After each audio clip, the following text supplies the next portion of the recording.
What do you write in these moments?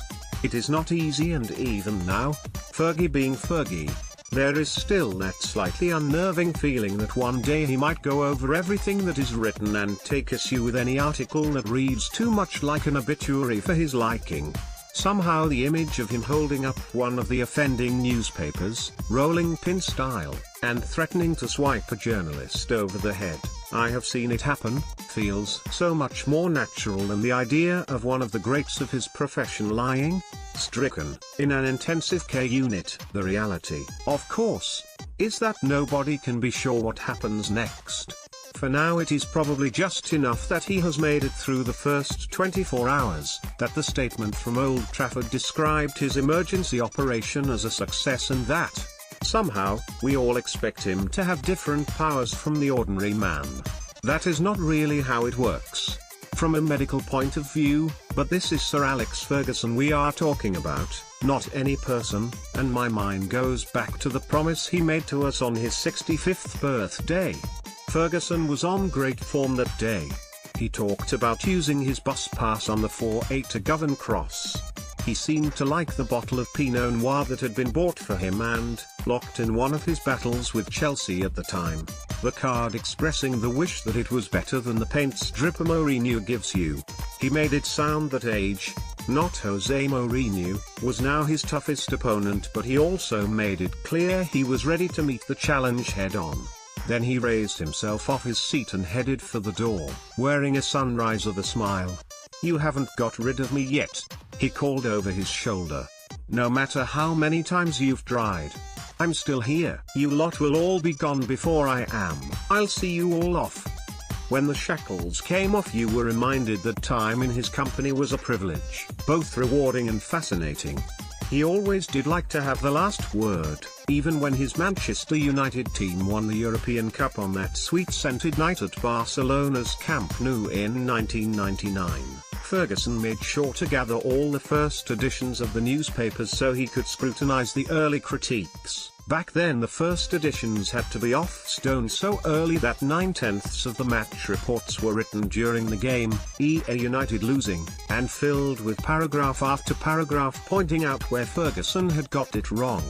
The later editions were all glory glory Man United rewrites courtesy of the stoppage time goals from Teddy Sheringham and football, bloody hell, Ole Gunnar Solskjaer. But guess which ones Ferguson pored over? He took a lot of pleasure reciting the more fault-finding lines when we shuffled into the press room at United's training ground on the first week of the following season. People ask what he is like, and the truth is that he always kept us a long arm's length away. We would have loved to break bread with the man, clink wine glasses and feel his trust during those years when he turned United into the most prolific trophy-grabbing machine in the game. That was not actually how it worked, and it was not fun, to say the least, in the periods when he was convincing himself that every question was being laid like a trap. Yet they were still, overall, the best of times for the football writers on the Old Trafford patch, and he was not always slamming or blasting. When the shackles came off, when he disarmed his audience with long, impassioned homilies about football, politics or the world in general, those were the moments when one was reminded that time in his company was a privilege, both rewarding and fascinating. Alex Ferguson with Eric Cantona and Ryan Giggs in 1996. Photograph, Paul Popper /Popper photo /Getty Images. Plus, there was another Ferguson, very different from how he appears on television or in the press. He was not always living up to the caricature, the flint-faced authority figure, menacingly chewing his gum, pointing to his stopwatch, little red puffs of toxic smoke coming out of his ears. The time, for example, one of the journalists on his patch, John Bean, suffered a heart attack, and the first contact he had from the outside world was a nurse bringing him a bunch of flowers, with Ferguson's spidery handwriting asking, "What have you been doing to yourself, you silly old tap dancer?" This is the side of Ferguson that his friends and colleagues cite, the soft focus Ferguson who was capable of overwhelming generosity and kindness. Often, when his mobile phone was clamped to his ear, it would be Ferguson offering words of encouragement to a struggling manager. There were invitations for a sacked manager or coach to help him out in training for a few days. When he heard Paul Hunter's cancer had spread, he sent a video message to the former British and twice Welsh Open snooker champion telling him he should be proud of everything he had achieved and praising him for his bravery. He had never met Hunter, but that detail, as far as Ferguson was concerned, was irrelevant. Or how about the story David Meek, the former Manchester Evening News correspondent, tells about being diagnosed with cancer in 2003 and having to break the news to Ferguson that he would not be able to ghostwrite his program notes. He wanted to know why, and when I told him I was going into hospital, he looked me in the eye and said exactly what I wanted to hear: "You can handle it." There was a huge bouquet waiting for me at the hospital. Then I was convalescing at home a week later and, out of the blue, the phone rang. There was no introduction. He didn't even say who it was. A voice just growled down the line, "The Scottish Beast is on his way." He was at my front door 20 minutes later. This is not a love letter, by the way. There were times, frequently, when it was difficult to square Ferguson's more appealing characteristics with his other traits. Even introducing oneself had its challenges. His eyes would squint, his brow crease. "Who are you?" he might demand, staring with those roomy, impenetrable eyes. One reporter, in his 30s, was sent up from London. "Jesus Christ. Do they get them straight from school these days?" came the response. Ferguson never used to have TV crews in his press conferences. With no cameras present, there were some extraordinary moments in that press room.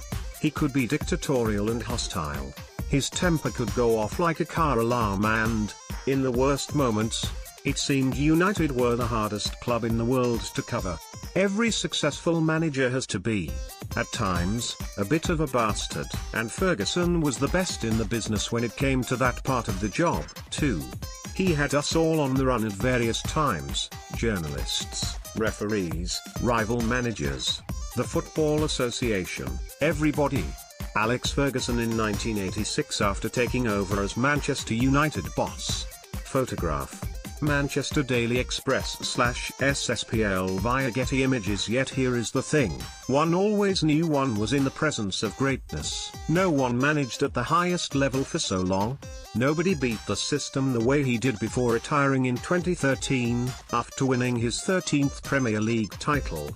Ferguson lasted 26 years on that epic grind of 6 a.m. starts, getting by on unfeasibly little sleep and winning so many trophies that they once had an advert for Much, the club's subscription channel, that showed a skip outside Old Trafford, filled with empty cans of silver polish. Ferguson outlasted 24 managers at Real Madrid, 18 at Chelsea, and 14 at Manchester City. He saw off 4 prime ministers, Thatcher, Major, Blair and Brown, and would undoubtedly have liked to add Cameron to that list. Matt Busby was 62 when he left Old Trafford. Bill Shankly quit Liverpool at the age of 60. Bob Paisley lasted at Anfield until he was 64. Brian Clough was 58 when he closed his reign at Nottingham Forest. Ferguson was 71, with a pacemaker in his chest and a hip replacement on the calendar, when he cut himself free, and it was still a profound shock. The Daily Telegraph once called him the man who couldn't retire. Where to start with his achievements? It is not easy keeping count of all the trophies he accumulated since starting out in management.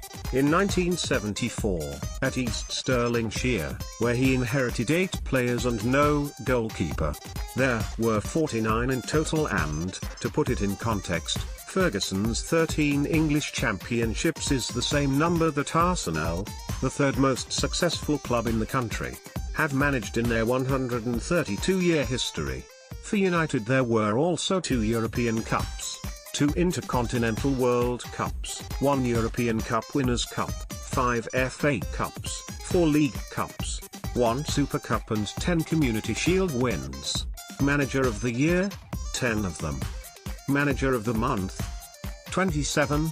As success goes, it borders on ludicrous.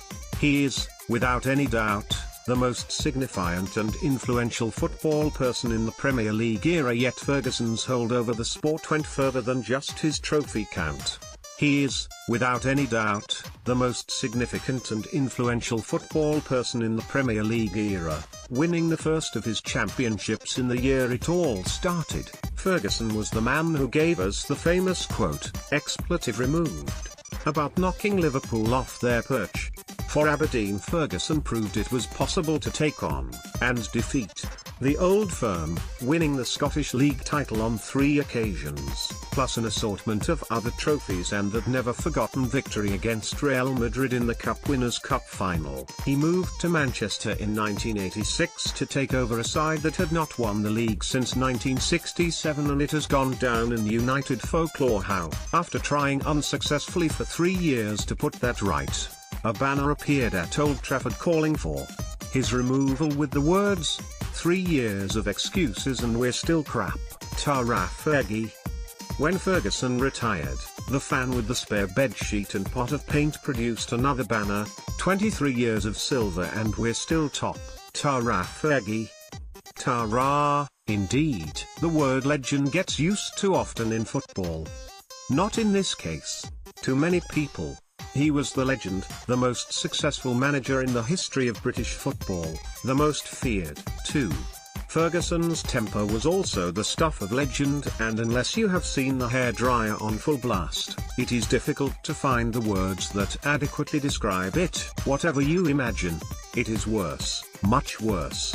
It got that nickname because of the way he used to stand in front of the recipient and lean in so close, shouting with such force. It was like being in a wind tunnel. Ultimately, though, he will be remembered for putting out teams that played football of rare brilliance. Was there a better sight in England than Manchester United chasing a game? Did any other team score as many late, heroic goals? Ferguson wanted his teams to win prizes in a certain, thrilling fashion. They were one of those teams that made you quicken your walk on the way to seeing them. You had to see them. They have never played so beautifully since he left, and it probably says everything about his reach that the Chicago White Sox and the NBA are among those to send tributes and sympathy messages. The clubs that once feared him, Liverpool, Arsenal, Manchester City and all the rest, have done the same. And now we wait for the next update, while, in another sense, maybe it would be better if there was no more news. Was it only last weekend that we saw him by the side of the Old Trafford pitch, embracing his old adversary Arsene Wenger with a slightly awkward man hug, beckoning for Mourinho to join the photo opportunity and smiling into the cameras? The thought occurred that day that he was looking well, 76 years young. His hair, once chestnut, has been grey for some time, the cheeks rubicund, but everything heard about his retirement has suggested a man making the most of his adjusted priorities, visiting new places, keeping busy, still so energized and driven with that unstoppable enthusiasm for life. And then this. Fergie, bloody hell.